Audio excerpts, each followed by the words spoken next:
Howdy gaming people, Damon Master here, and today we're taking a look at Graveyard Keeper. Graveyard Keeper is developed by the same team that brought us Punch Club, I believe. They're a Russian development team. And it's probably the easiest way to describe it is similar to games of like Stardew Valley or Harvest Moon, that kind of genre. Although there's definitely a unique spin on it. And I find the game to be quite deep in terms of crafting and storyline. So there's my character here. He comes from our world, the real world, where he has a partner and is involved in a car accident. When he wakes, he's in this strange land. And anytime he sort of brings the subject up with the locals, they get very uncomfortable. And there's obviously some sort of story and conspiracy here. And anybody that sort of says these kinds of things is branded as perhaps a witch or... yeah, it's got a really deep storyline that I find interesting. So this is our home. From here we can do a lot of cooking.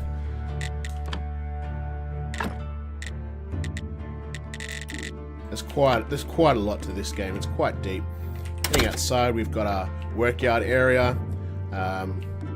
You know, and from here I can work with wood and stone, metals, that sort of stuff. And there's quite a bit to be done here. If I go into my tech trees, here's my character, some perks I've unlocked.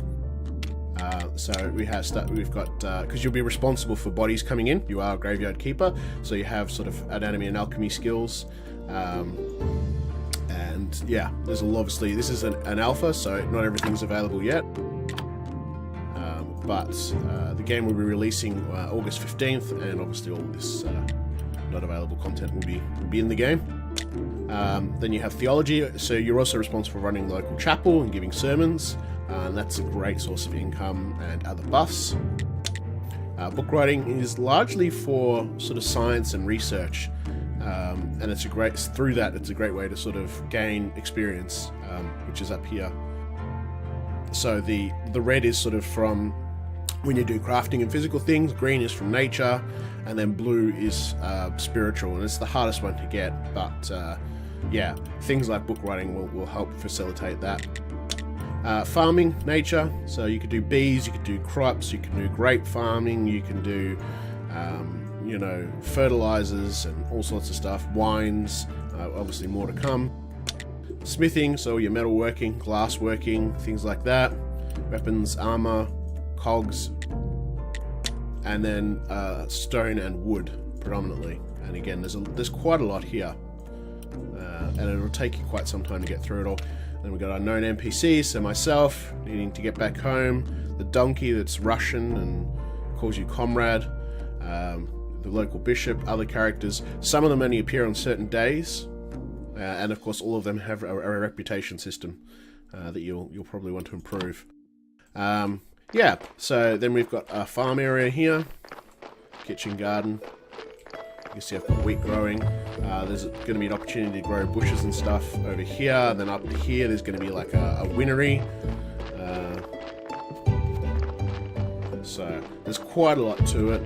And here we've got leads down into a mortuary. So this is where I work on bodies. They come in and they get processed for autopsies and what have you. That's Jerry. I'm pretty sure Jerry's the previous graveyard keeper. Didn't turn out so well. And then here's the cemetery that you're responsible for, and I've been maintaining and upgrading slowly.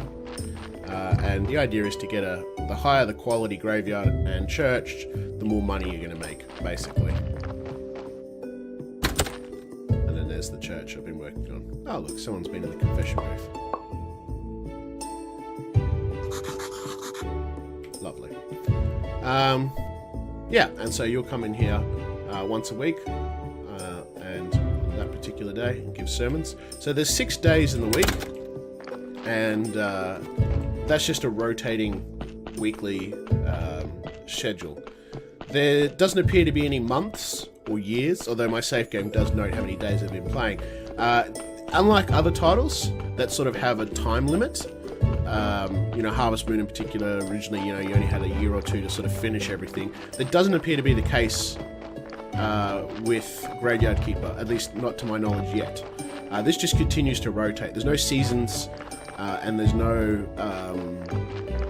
rush, which I like. I like the ability to be able to take my time and sort of do as I please, I guess. Likewise, there's no need to go to sleep just because it's nighttime. After a few days, you will get fatigued and you'll lose energy, and it'll sort of stop around there. And it just makes life difficult. But you could go to bed pretty much whenever you want, day or night. So here we are in the village at nighttime. You're spending a bit of time in here. This is the Dead Horse Inn or Tavern. And there's a pretty large area to explore, and not all of it is even available yet in the beta. But I just sort of wanted to use this opportunity to show you what the game looks like in action, perhaps get you excited about it. There is dungeons as well. There's one underneath your house that you can go down and kill monsters and fight. So all those sort of features that we've come to expect are included. But I just find that the lack of time restraint and the depth of the crafting and gathering to be very satisfying, and I've been thoroughly enjoying the game so far. I've put a lot of hours into it. Very much looking forward to the full release, August 15th. Thank you very much for watching this video. I'll include all the relevant links in the description below, and thank you for watching.